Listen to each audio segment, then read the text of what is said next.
Hi, welcome to Atheist Edge. Today we have in studio Mark Moore. Thanks for coming on the show, Mark. You're welcome, Joe. Glad to be here. Mark is an atheist in the community. He's a member of the Metroplex Atheists, the oldest atheist organization in Texas. Would it be fair to say that you're a activist, a civil rights activist, as well as for atheism? I'm a civil rights activist involved with the ACLU, as well as the local Metroplex Atheists. Mm-hmm. What types of activities do you normally engage in with that group? With Metroplex Atheist, of course, we're interested in outreach to the community. We like to do a lot of meet an atheist kind of organizations, kind of meetups where people, particularly in the religious community, can meet an atheist, perhaps for the first time, someone who is out and will admit their atheism. And we try to dispel a lot of superstitions and falsehoods about atheists, let them meet one and get to know us on a more personal level without all of the politics and some of the distrust that's normally there. What else do we do? Some community activism. Well, we attempt the protests. We do protests. Yeah. We have a highway cleanup. We've done various ad campaigns. Several years ago, we were involved in a bus ad and campaign in Fort Worth that actually made international news. That's right. It was simply, we wanted to say that you can be good without God. How long ago was that? That was before I came on board. That was probably about 5 or 6 years ago. 5 or 6, okay. I've been with y'all for about 2 years, working on 2 years now. I think I met you first at the North Richland Hills. The protest, where the In God We Trust at the new City Hall. That is correct. Yeah, that wasn't 2 years ago. Or was it? Wow, time's flying. Today, since Mark and I share a love of absurd, dry, witty, British humor, sketch comedy type of stuff, we're going to take just kind of a glancing look at atheists' portrayal, negative, neutral, and positive, in cinema and TV shows. So we wrote a few down. We're going to have a little back and forth about what do you think of them. I think, well, let me read off a couple. We're huge Monty Python fans. Whenever we talk in private, we rarely get through a conversation where we don't reference Monty Python at least once. So I've got 2 pretty good quotes. Oh no, actually 3 quotes. Michael Palin first. If atheists are deaf to the word of God, then theists are blind to the ways of man. Eric Idle said, I believe in the separation of church and planet. And of course, John Cleese is famous for saying, how can you have an egotistical organization trying to teach a non-egotistical idea? It makes no sense, unless you regard religion as crowd control. What I think most organized religion is simply organized crowd control. One interesting thing when it comes to Monty Python and religion, they made quite a big splash years back with their movie The Life of Brian, which was a attempt not really of a parody of Jesus' life. They said that when they started examining Christianity, they found really a lot of positive things about it, loving one another, and these were all good things. But what they were struck by was the distortions by the followers, and so they attempted to make a movie that parodied not Jesus himself, but rather the followers and the misinterpretations, various things. The movie begins, I believe, with people at the very back of the crowd listening to the Sermon on the Mount. And Did he say, "Blessed are the cheesemakers"? And the reply is, that is, of course, an analogy. He's referring to the producers of any dairy product. Yeah, that's pretty good. I just noticed that we are Twinkies. Oh, we did not plan this, that we're both in the same shirts. But I thought that was pretty funny. All right, so we're just going to hit the negative the ones I consider negative stereotypes first, and then we'll move on upwards to the positive ones. Yeah, well, the first one is, I guess you can kind of lump a couple of these together. Perry Cox from what is it, Scrubs, and House. Both of those are portrayed as atheists, and both of them, how do you see them? I see them as negative. I'm not familiar with the Scrubs character. Yeah. House is a bit of an anti-hero, in my opinion. He is not personable. He's rude. He's really not a very good person. He's addicted to drugs. But he's an incredible physician. And he generally, as a rule, solves a medical mystery each time, generally going against conventional thought. So, in a sense, he's successful in the outcome, but just a terrible, rude, rotten person hurts lots of feelings while doing it. Is that typical of us? That is typical in our portrayals, I believe. Right. How accurate is it, though? Or how, Well, when I examine that character, what I think about not so much is the atheism being the driving force, but his intellect. Mm-hmm. That because he is so much more intelligent than most of the rest of us, that's where the arrogance comes from. Not from the atheism, but from the intelligence. That he does look down on the rest of us because he is smarter than us. I didn't think I would get to this this early in the show, but I'm going to read to you some findings from a University of Rochester analysis. It's a meta study comprising 63 different scientific studies. It was done in 2013. It showed a reliable negative relation, a negative 0.20 to a negative 0.25, which is about 20 to 25% less negative relation between intelligence and religiosity. According to the study, it was called The Relation Between Intelligence and Religiosity, a meta-analysis and some proposed explanations. It was published in many journals, Personality and Social Psychology Review. Even during early years, adolescents are more higher intelligent adolescents are more likely to turn away from religion, even in children. What do you think? Well, it's my Is that controversial? I don't believe that's so controversial. I think it's accurate? I believe those studies have been replicated. Uh-huh. That generally religious belief is found to be more typical in people who are not as intelligent, who are also more poor, more poorly educated, and typically a lot of the stereotypes of the South, economically poor, and it, unfortunately, sometimes in our states we sometimes think the states are trying to keep it that way. Is it? So economics definitely plays in. That could be one of the symptoms of this, or one of the causes. Correct. It could. Of course, you don't know why that correlates. It could be simply something as simple as inability to network at church. And of course, we do have the problem with any study of this nature. We're always depending on self-identification. Mm-hmm. That you're only getting answers from people who will admit to someone they're atheist. And so if you have in the wrong context, the person's going to claim to be a believer, and then so your data's always going to have a problem. That's a problem with any sociological study. When the findings are this just cut and dry, though, it seems. It seems to be. Yeah, it seems very problematic for the believers. I don't know. Of course, they will. They have done studies in the past asking people, how religious are you? How often do you attend church?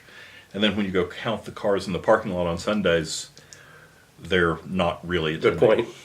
All right, so negative stereotypes. We're continuing on. So we got the doctors. How about, well, this one's pretty obvious. Dexter, psychopathy. How often, like, a psychopath is portrayed as completely irreligious, and how does that kind of tie into your average person on the street, how they view atheists, whether they've ever met one or not, that we're morally bankrupt, or that we have no moral compass? Well, it certainly ties in. Of course, I would hope that someone examining a character such as Dexter would realize that is a extraordinarily unique individual, and his that particular character's atheism really isn't an accurate portrayal of atheists in general. I believe the character Dexter is also fairly intelligent. He works crazy intelligent. He also works in a very technical field. Mm-hmm. And I've noticed all of the atheists that we're mentioning, with the exception perhaps of cartoon character Brian Griffin, He thinks he's way intelligent. are all very intelligent characters. They're generally either physicians or they work in some sort of scientific endeavor, so that they are responsible for knowing things more than the general public. Let's just use a sample, just the atheists that we meet with on a weekly basis in our group. Would you say they have above average intelligence? I would say that most of the people that we talk to at our Wednesday night socials are very intelligent, well-spoken. It's kind of creepy how... And very often, many people often ask us, what do we talk about at an atheist social meetup? Hardly ever about atheism or God. If something is in the news about atheism or religion, we'll often discuss that topic. But I know Jim has from time to time made crazy 2-page lists of what we have gone through. Oh man, that would be fun to read. And they vary widely. I know. Fractal tangents. I've learned more about recording engineering and making the old-fashioned LP records by listening than I ever learned probably about any other subject while at an atheist meeting. It's really interesting when you know nothing of a subject and then you talk to someone who's very passionate about it. It could be like motocross. I don't know anything about motocross. Or we have a guy in the group that he leads people on camping trips and hiking. You know, and I don't know much about that. I was a Boy Scout, but I forget just, you know, the stuff that he knows about, you know, survival gear and... Very intelligent. I know he was recently talking about eating bark, knowing where you can eat bark, which bark you can eat, which is awesome. Bad. That's cool. It is very interesting. Okay. But you mentioned BMX. Yeah. We do, in fact... BMX or motocross, the ones with a... Yeah. One of the members, the Marine that you met at the Midlothian Church, used to be a motocross rider. Okay. Really? Yeah. That's awesome. So we're well represented. Yep. All right. Where are we? I guess Neutral. No, we're not at neutral yet. We got one more. Sheldon. Oh, we got two more. Sheldon and Piper from Orange is the New Black. So I consider these negatives. Piper, I've got a. Well, I'll read it later, if we have time. Piper she doesn't really make a big deal out of her atheism, but just the fact that she. Whether it was by her own fault or not, I mean, she's in prison. She did something very bad. She's paying for it. She started off pretty vanilla in the, you know, it wasn't a very developed character. Now she's coming into her own. She's leading, you know, if you watch some of the later episodes, she's in charge of, you know, she's trying to run a major operation, you know, out of the prison. She's in a position of leadership. She's not taking any shit from anybody. She's got people backing her up. She's got like muscle backing her up. I don't know. I mean, what do you think? I'm not familiar with that character. Oh, really? Yeah. Now, Sheldon, I disagree with you that he's really a negative character. He certainly has some negative characteristics. Yeah. But I think overall, if you watch him in the show, and especially as he's progressed, he is becoming a more reachable, understandable, and even lovable character. Yeah, we disagree. Sheldon on The Big Bang Theory is an extraordinarily intelligent physics individual, potentially a Nobel Prize winner. He is that intelligent. His background, he grew up with a extremely religious parent in South Texas, but rejected it all based merely on science and evidence. He's highly antisocial. Yeah. But as the show has progressed, he's improving, and has in fact moved from being very antisocial to being in a relationship. And in fact, at the season finale this year, he has proposed marriage. Oh, really? I didn't know that. All right. Well, I wasn't gonna. I was gonna put this one. I guess I can do it now with neutral portrayals. Sherlock Holmes and Mr. Spock, but it kind of fits in with Sheldon too. I'm just gonna read off a list of sociopathic personality traits. Things that make you a sociopath, and see if any of these apply to maybe Sheldon, Sherlock Holmes, or Mr. Spock. And my kids are always accusing me of being, oh, okay, Dad, all right, Sheldon. You know, when I say stuff like, yeah, I don't really enjoy music. I only get a limited amount of enjoyment out of music. I know we differ there, but music, art, literature, to me, kind of seems like a waste of time. I know that's a minority opinion, but I don't know if that's typical. But reading off some of these sociopathic tendencies, I scored myself an 8 out of 13 on this, so I don't know what that says about me, but here we go. Superficial charm, high intelligence, absence of delusions and other signs of irrational thinking. That's everybody. That's every atheist, pretty much. Unreliability, insincerity, lack of remorse or shame, antisocial or misanthropic, just don't really like other people in general. Poor judgment, lack of common sense.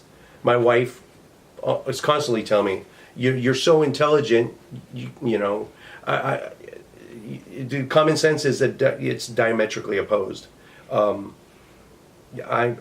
She thinks I'm so intelligent I can barely tie my own shoes, for instance. You know, egocentric, incapacity for love. Not all these are.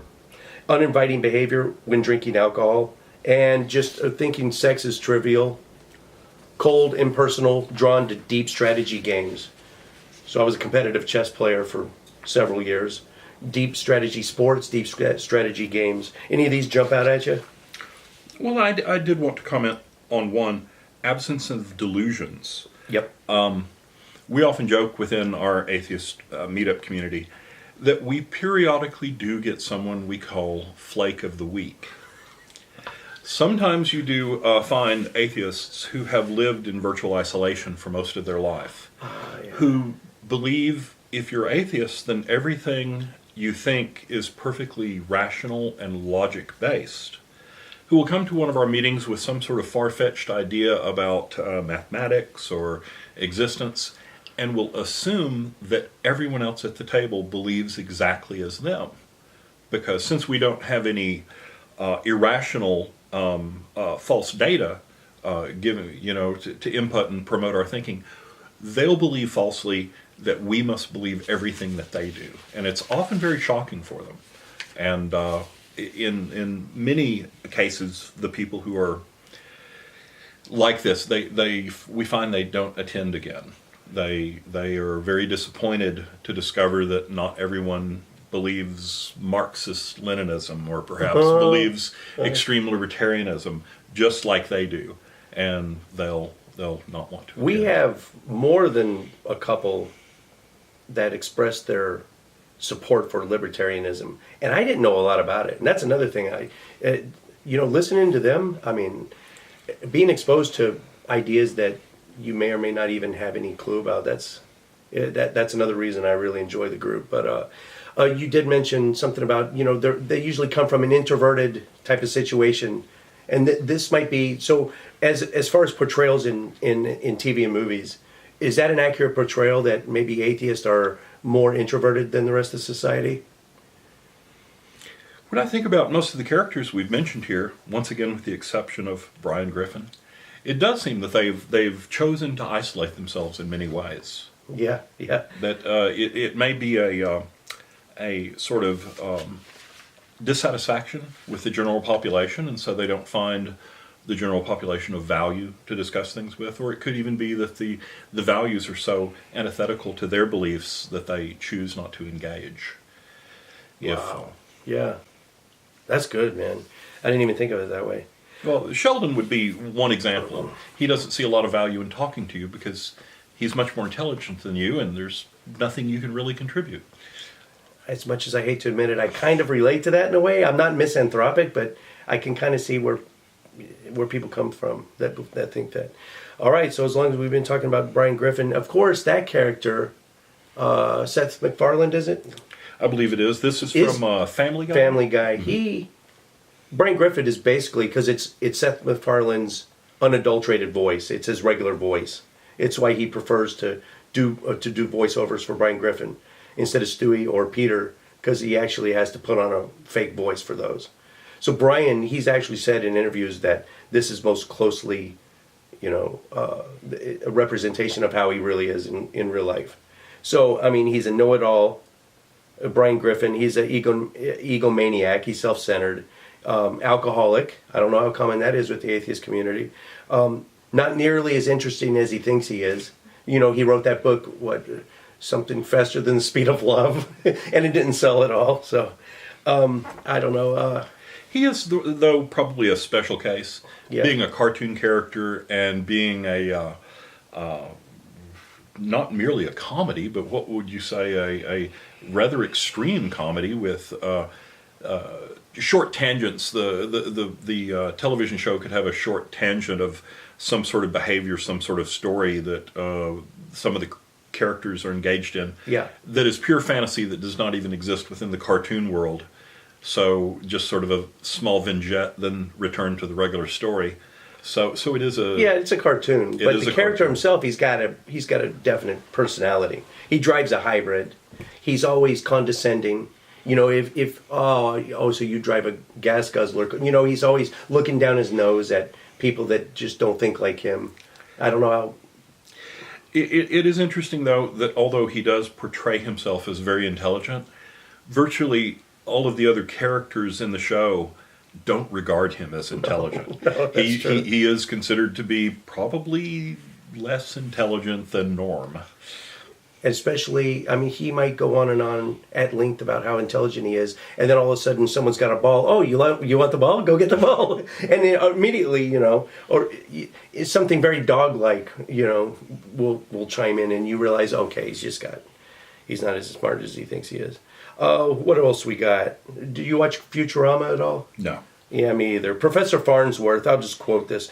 I don't watch Futurama much, but there was an episode where he says, "Oh, now's the time. If any one of you have want to pray to your respective deities, now would be the time." And so he drops to his knees and lets the audience know that he's praying to nothing, which I thought was kind of funny.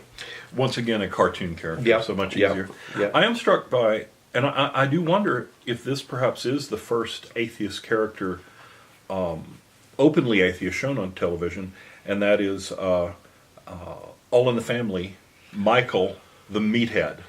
I can't think of one earlier than that. Oh, wait, Inherit the Wind? That's an old movie. Well, that's a movie rather Clarence than Darrow, television. right. That's a movie rather than television. Right, but in TV was what was his Michael? I forget his Meathead. That might have been the first TV atheist. At least portrayed in a, although that was a comedy show, it was a groundbreaking show as far as talking about real life political and social issues. Generally taboo on television prior to that show, at least in prime time. Yeah, that's and true. Meathead, for those of you who maybe are too young, was a liberal, highly liberal atheist. And the interesting thing about the show was the contrast with the main character, Archie Bunker, who was a old-time conservative. Mm-hmm. Probably even Nixon might not have been sufficiently conservative for him. Yep. So there was a great deal of contrast and social. That was basically the movie. Was sparks between them, or no? That was Archie Bunker's son-in-law. Mm-hmm. So Gloria, his daughter, you know, tended to be on the liberal side as well with Michael. Yeah. And that was the whole meat of the show right there. It was just political or social conflicts between those two. I can't remember how often the atheism thing was interjected in it. It was mostly political. But, it was mostly political. Yeah. I think the atheism was mentioned merely in passing. Mm-hmm. Okay, Rick and Morty. You ever seen it? No. Me either. It's huge now. We're totally old, yeah. We're old. And we're just out of the loop right now because everyone seems to be watching this Rick and Morty thing. So I might get started, but excuse me. Is that to be found on that newfangled AOL thing? I think they're pushing dial up and you put your phone on it. I think it's part of the MySpacing, isn't it? Where am I? Rick and Morty. Okay, so yeah, there's a lot of hype of it. I haven't seen it yet, but I guess in one of the episodes he says to somebody, "Hey, there is no God, Summer. You got to rip that Band-Aid off now. You'll thank me later." So I didn't even know that this. What was his name? Oh, it's Rick Sanchez from Rick and Morty. But apparently he comes out with some again cartoon though, but same. Let's see. And that's it for the neutral one. So we'll talk about some positive ones. I know your forte is Star Trek. So this Jean-Luc Picard was Star Trek The Next Generation. I think that started in the late 80s. Let me read a quote, and then you start on the Star Trek rant. Your report describes how rational these people are. Millennia ago, they abandoned their belief in the supernatural. Now you are asking me to sabotage their achievement? To send them back to the dark ages of superstition, ignorance, and fear? No, I won't do it. So, now you're asking me to sabotage the achievement of these people who have given up their supernatural beliefs. So is this common in Star Trek? I'm a fan of it. I haven't watched it a lot. I was a fan, and in fact, in many ways, I was brought up on the original Star Trek. Although I was too young to watch them when they were in prime time. Roddenberry was an atheist. The guy. Roddenberry was an atheist. How much atheism is injected? In my opinion, there's a great deal of atheism in Star Trek. In particular, in the original series, a very common plot device was the Enterprise will visit a planet. They will discover a civilization that is being ruled in some quasi-religious fashion by some great entity. Typically being oppressed, the society is, and the Enterprise and the crew will discover that it's perhaps an alien presence that is doing the ruling, perhaps some sort of supercomputer left over from long ago. The Enterprise and the crew will circumvent that device and free the people to no longer be ruled. And this particular That's a running item theme. Happens over and over and over again. It's a common theme, so common in fact that many people in fact commented on Captain Kirk violating the Star Trek Prime Directive, Which is what? which says he should not interfere in the development of another society. Especially lower. But Kirk would argue that only refers to a living, changing society, and a society that perhaps has been stuck worshiping a large skull-shaped obelisk for the past 1,000 years, Right. sacrificing food to them, and they've not changed, that they're not really progressing, and so he was justified. Right. It's never really slap you in the face with non-belief. Then it's subtly. It is more subtle. Yeah. It is. A lot of the things we're talking about is science fiction, and Yeah, I see a lot of science fiction. It kind of makes sense. it does. Science fiction stories, I found they often promote free-thinking ideas because they may take us to other cultures and civilizations that have differing religions. And it's sometimes mentioned, if you want to believe one religion, study one. If you want to believe in none, study many. Say that one again. If you want to believe one religion, study one. But if you want to believe in no religions, study many. That's. And very often... Who said that? I do not know. Mark Moore now.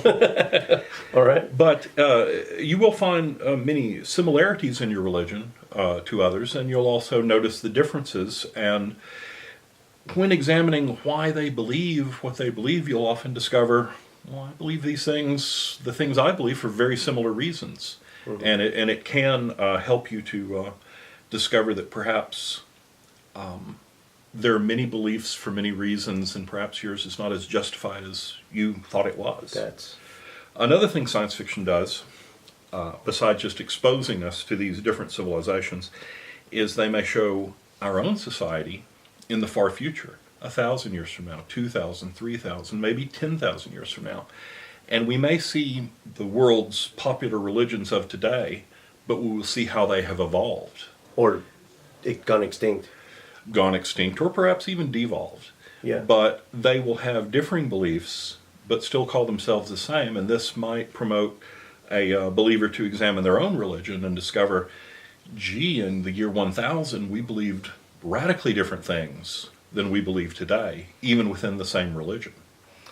There was I think it was a South Park episode where all religion in the far future goes away, but it's replaced by different factions of atheism. And there's like the atheist People's Front, or different, and they're fighting each other. So it's like it's a commentary on, hey, we're not going to get along no matter what, even with or without religion. Which I don't know if I agree with, but that's pretty funny.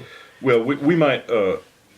Many atheists argue that so many past wars were religious in nature. I always comment that they were probably economic, and the powers that be merely used religion as a motivating factor to get the individual soldiers to fight. We're going to fight no matter what. Some were just the Crusades. Islam pushing all the way up to Austria, Christianity pushing it back to Jerusalem. That was obvious. I mean, there are some that you can't deny. It's much easier, though, for me to convince you to go fight for God than it is to convince you to go fight to get me that castle because I want the gold in it. All right. So, yeah, what were you saying? One other aspect of science fiction that I find is common is we're sometimes present at the beginning of a new religion, and that can be interesting because it may be a genuine religion where someone has some experience and then wishes to share it. In some cases, you can also see examples where there is a need for a societal change, and a religion will literally be invented in order to promote that societal change. I'm thinking cargo cults in the World War II, but That Millerites, even Mormonism. Which ones are you thinking of? Well, in the cases of science fiction, Oh, okay. what would be one example? I really can't think of one just right off the top of my head. I am thinking of perhaps Stranger in a Strange Land with Heinlein and the creature who returns from Mars. And I didn't see that. There is that one is a sci-fi book, he essentially does create a new religion. I believe it's called the Orange Book. That and it's interesting when you're there because sometimes you can see the non-divine, non-mystical beginnings of a religion, and it can make you question whether something similar happened at the beginning of the particular religion you believe in. I think every one of them started off with non-mystical origins. But anyway, shoot, it's been great having you, Mark. I hope you come back in the future. Is there anything you'd like to plug or talk about? Did I catch you off guard? Shoot, while he's looking for his plugs, if you like what we're doing, please consider a contribution to our Patreon page. That's Patreon/AtheistEdge. Give us a like and subscribe. We got links at the bottom below. We've got a Facebook page, /AtheistEdge. We're at AtheistEdge on Twitter. We're looking to do some great things. We've got some really good guests coming up, so be looking for that.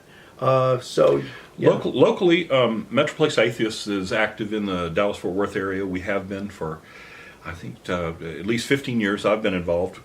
You can find us on meetup.com, and you can also find us at our own homepage of Metroplex Atheists. Since we are talking about TV, I did want to plug Roku TV has an atheist television channel, and it includes things like Dawkins lectures, convention coverage, the atheist experience, and films and even comedy. The app is called Atheism TV on Roku. I watch it all the time. Atheist TV on Roku. The caption is Atheism Everywhere, right? Do you watch it? I do not. Oh, you don't? I love it.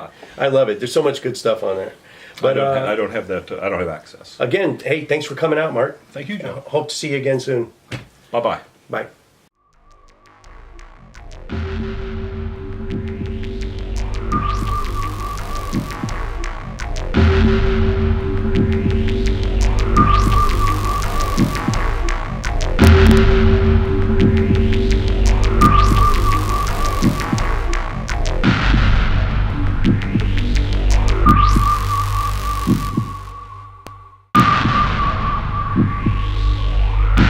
An unholy thing.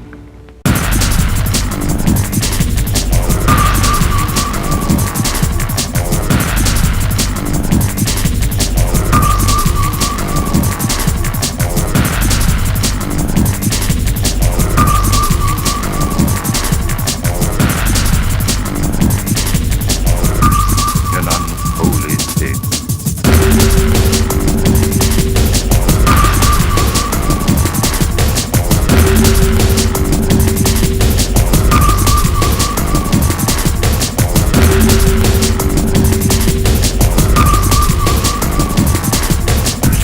An unholy thing.